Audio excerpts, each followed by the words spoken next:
अब हम लोग पढ़ेंगे इलेक्ट्रिक फ्लक्स के बारे में।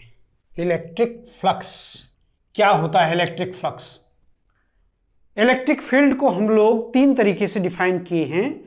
Electric field lines, intensity of electric field और पोटेंशियल। इलेक्ट्रिक फील्ड को हम इलेक्ट्रिक फील्ड लाइंस के द्वारा, जैसे इलेक्ट्रिक फील्ड लाइंस अगर पैरेलल और इक्वी डिस्टेंस पर हैं तो यूनिफॉर्म इलेक्ट्रिक फील्ड कहलाएंगे। अगर इस इलेक्ट्रिक फील्ड में कोई एरिया, कोई सरफेस एरिया मौजूद हो, चाहे हम लोग कल्पना करें, एज्यूम करें कि एक सरफेस है, ये सरफेस इलेक्ट्रिक फील्ड लाइंस जैसे ये है, इसके परपेंडिकुलर भी हो सकता है और तिरछा भी हो सकता है। जैसे ये इलेक्ट्रिक फील्ड है, ऐसे कह दीजिए ये तिरछा इलेक्ट्रिक फील्ड है और इसमें इस तरीके का कोई सरफेस ले लिया। किसी भी इलेक्ट्रिक फील्ड में से, किसी भी इलेक्ट्रिक फील्ड में मौजूद किसी सरफेस में से पास करने वाली total number of field lines. फिर सुनिए, इलेक्ट्रिक फील्ड में मौजूद किसी सरफेस, कोई भी सरफेस ले लीजिए, उस सरफेस में पास करने वाली इलेक्ट्रिक फील्ड लाइंस की संख्या, number of electric field lines की संख्या को ही इलेक्ट्रिक फ्लक्स कहते हैं। ये लॉजिकल डेफिनेशन है। लॉजिकल डेफिनेशन कैसे बोलेंगे कि इलेक्ट्रिक फील्ड के भीतर मौजूद किसी सरफेस में से गुजरने वाली नंबर ऑफ फील्ड लाइंस की को ही इलेक्ट्रिक फ्लक्स कहते हैं, चाहे वह सरफेस इसके परपेंडिकुलर हो या परपेंडिकुलर ना हो। कोई सरफेस होता है, उसको वेक्टरली जब डिफाइन किया जाता है तो उसे एरिया वेक्टर कहते हैं। कोई सरफेस है, उसको जब वेक्टरली डिफाइन करेंगे तो उसका डायरेक्शन भी होता है, मॉड भी होता है। मॉड उसकी सरफेस एरिया के बराबर और डायरेक्शन उस सरफेस के परपेंडिकुलर आउटवर्ड्स होती है, तब उसको एरिया वेक्टर कहते हैं। जैसे यह है, इसमें एरिया वेक्टर, मान लीजिए छोटा सरफेस है, वेक्टर डी ए व्यक्त करेंगे और वेक्टर ई यह इलेक्ट्रिक फील्ड की डायरेक्शन, इलेक्ट्रिक फील्ड इंटेंसिटी को व्यक्त करेंगे। यहां पर area vector, vector D A की डायरेक्शन इधर है और फील्ड लाइन, इलेक्ट्रिक फील्ड की डायरेक्शन इधर है। इसके बीच का एंगल थीटा है।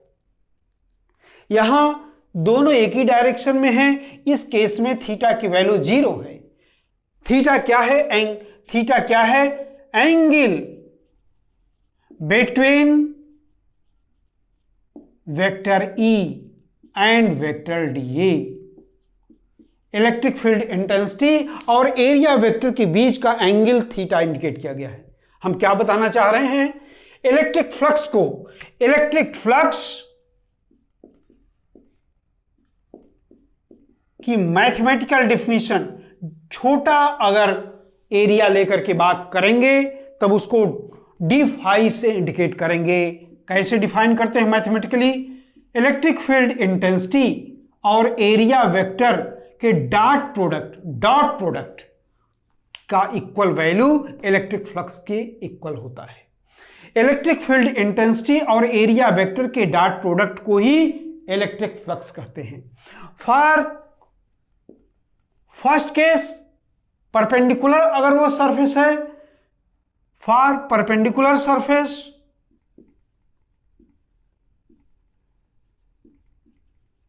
किसके परपेंडिकुलर? इलेक्ट्रिक फील्ड इंटेंसिटी के। जब ई डॉट डी ए को हम इस तरीके से लिखते हैं, ई डी ए कॉस थीटा। यह इलेक्ट्रिक फ्लक्स की मैथमेटिकल डेफिनेशन। आपने डेफिनेशन दो तरीके से पढ़ा, लॉजिकल और मैथमेटिकल। लॉजिकल में नंबर ऑफ लाइंस को कहेंगे और मैथमेटिकल में डॉट प्रोडक्ट को कहेंगे।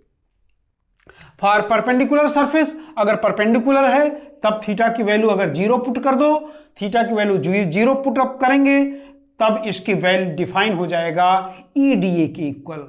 मीन्स फील्ड इंटेंसिटी और उसकी एरिया का प्रोडक्ट वैल्यू ही इलेक्ट्रिक फ्लक्स कहेगा।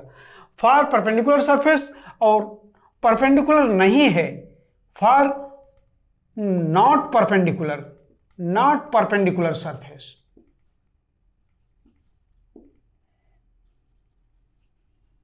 परपेंडिकुलर सरफेस नहीं है, मान लीजिए, तब उस केस में एंगल थीटा है, तब उस केस में E d A cos theta d phi equal to E d A cos theta के इक्वल होगा, अगर परपेंडिकुलर नहीं होगा तब।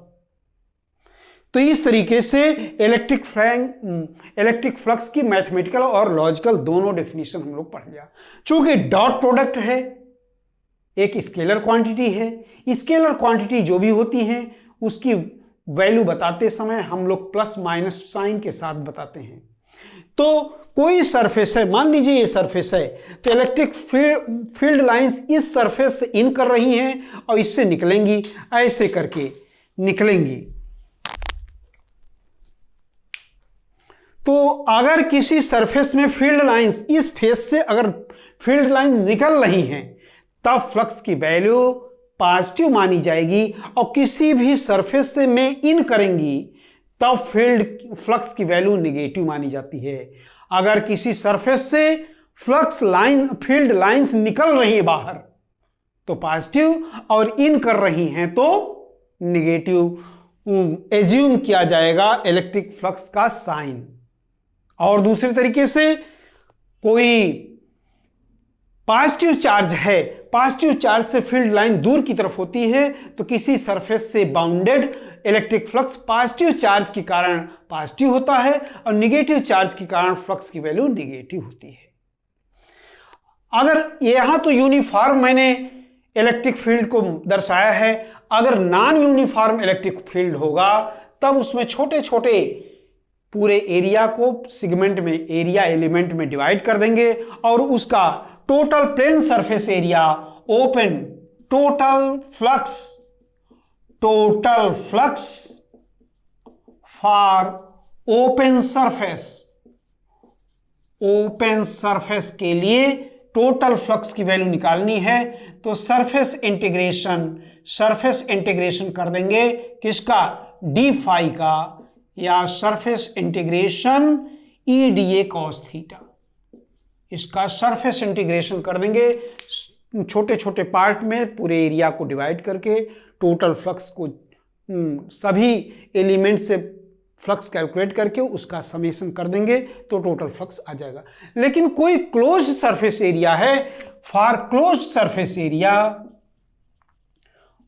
क्लोज्ड सरफेस, जैसे कोई स्फेयर है, मान लीजिए कोई स्फेयर है और इसके भीतर कोई प्लस चार्ज रखा हुआ है, तब फील्ड लाइंस इससे बाहर निकलती हैं, तब इस सरफेस से फ्लक्स की वैल्यू पॉजिटिव मानी जाती है, और